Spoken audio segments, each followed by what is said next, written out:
Hi everyone, so today we're actually going to talk a bit about the resale market because we do have a lot of buyers that are looking to buy into resale. So for resale, actually we need to also do certain research and also have a bit of a framework so that we're able to spot a good deal in the market. And also how to actually find unit that can give you a bit of the discount and give you more room in terms of negotiation. So let's dive in. Yeah, so how do we actually find this kind of sellers that can allow us to negotiate? If we look at Resale, back then, there was an owner that bought it at 961 at 15th floor. The lower floor at 14th floor bought it higher at 1.05. Okay, but if you look eventually when they sold, the lower floor actually sold 110k more expensive okay, but the higher floor got it cheaper at 1.02 million. Why are they able to do that? Because the owner of the 15th floor got it at a lower price, which means they are able to actually have more room for negotiation because they can accept a lower price. So today, if you see, if I'm the owner at the 14th floor, I bought at 1.05 and if you come with an offer of 1.05, I will not sell to you. Definitely, I will just say no, reject, I will just hold. Most likely for all the resale owner, today if you come in with an offer which is very close to my purchase price, I will just hold because it doesn't make sense for me to sell. Yes. If I want to sell, certainly I need to sell with a certain profit in mind. This is what that is happened in this case study. Yeah. So of course there's also another example which is Martin Modern. Okay, so for Martin Modern, of course this person bought at 3.64. In the end, of course, he still sell at 3.7, which is only about 60k more. Why he do that? Because he will not want to make a loss. But if we look at the another lower level just below, same stack, this person bought at 2.8 million, 2.8 plus million, and eventually sell at 3.56 million. Can I ask you today, if you compare, which unit or which seller will actually have more room for negotiation? I would say it's the one that bought at a lower price. So this is very important because we must be able to spot sellers that are able to give us more room for negotiation. Of course, not every seller will sell you cheap but main thing is maybe for 10 units, maybe 3 will sell you cheaper in a way. So there is more chance for negotiation. That's why when you go for a resale unit purchase, you have to do more homework. When you view the unit, you must see how much profit the owner has made. Then maybe is there room for negotiation. If you see something that is very close to the valuation, when you bought something very close to the valuation now, certainly the price of negotiation is very tough for the unit. Of course, the next framework we will use is a project selection in terms of size. So for example, today in the RCR region, there is Sim Urban Oasis and the 3 residences. As a buyer today, a lot of criteria. So of course, I want to be near MRT, all these things, which with 3 residents actually fits the profile because it's near MRT. Whereas the Sim Urbans is actually a bit further out over here. But you can see for Sim Urbans it's a bigger land versus for 3 is a smaller land. But how does this affect in terms of pricing? As you can see, Sims Urban Oasis, actually the owner actually make more, about 400 to 600. But the one nearer to MRT, unfortunately, make lesser. But why? Usually, why we see sometimes the performance of a smaller development unit perform not as well, is because in terms of the amenities in the project. For example, for big land, you can have a very good facility. You have tennis court, 2 pool, a bigger gym, and also but for smaller development like 3, you only got 1 swimming pool, maybe a small gym. So buyers that come into the development, the feeling is different.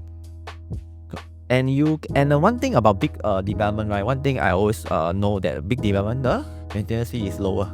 It's also one of the selling point for big development project. And one more thing is when there is more units in the development, there is more transaction. More transaction actually push up the valuation because more people are selling.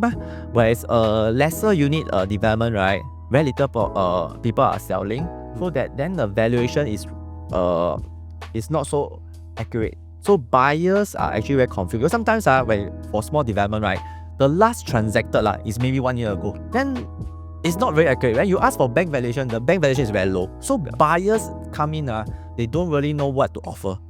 And also seller also know what is the price now. They try high, they will use the nearby, but not as your own sell transaction because your latest transaction is 1 year ago, which is not that accurate. Of course, is this the case for every single development in Singapore?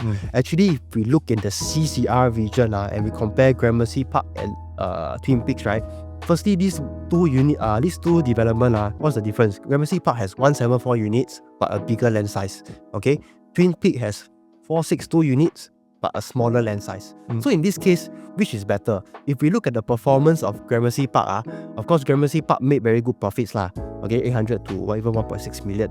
Okay, but if we look at Twin Peaks, they actually, some of them make loss, and then those that made only made about 50 to 200k.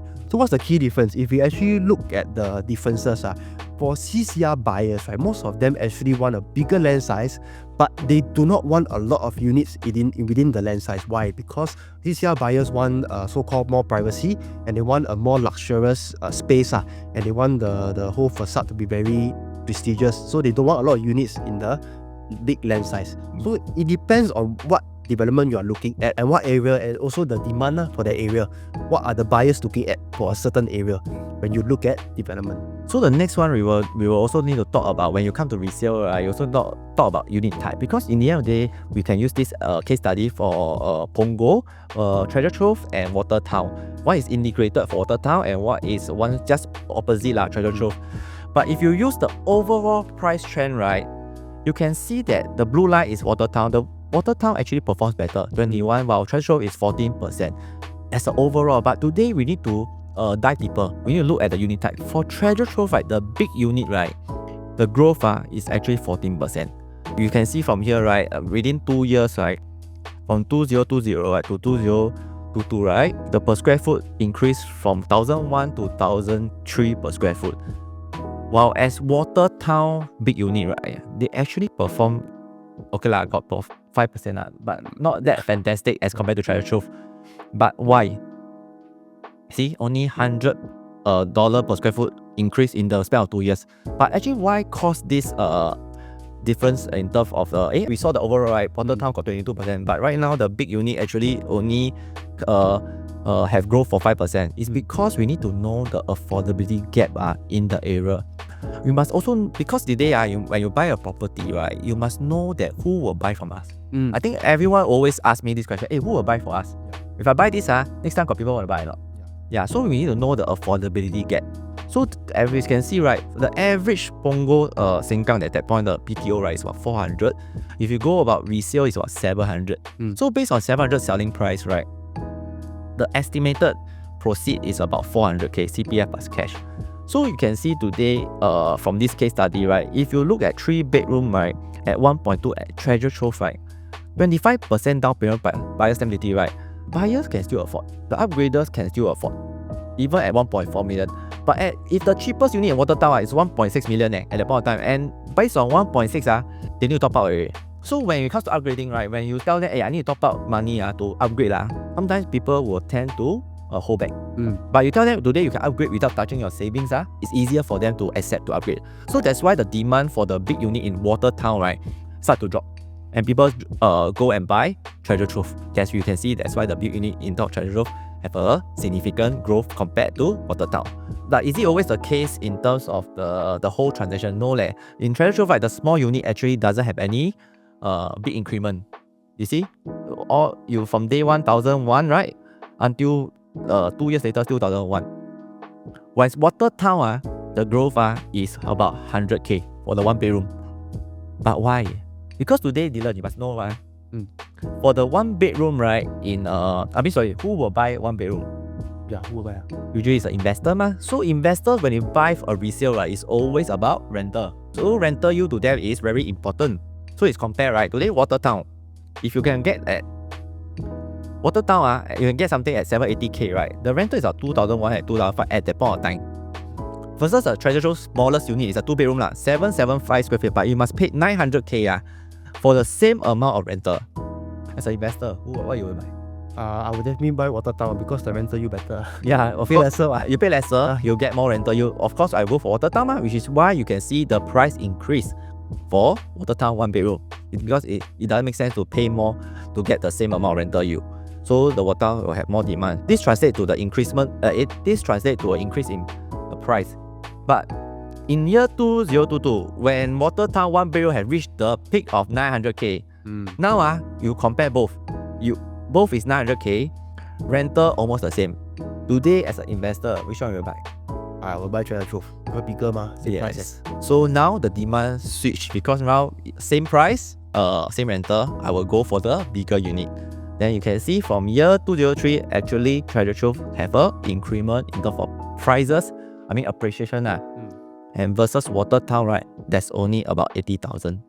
So today for buying a resale it's not so simple as today I get the cheapest, I get a good deal, cheapest negotiation, I get something below the value. It's more of like today when we enter a resale, right? There's a lot of research that needs to be done.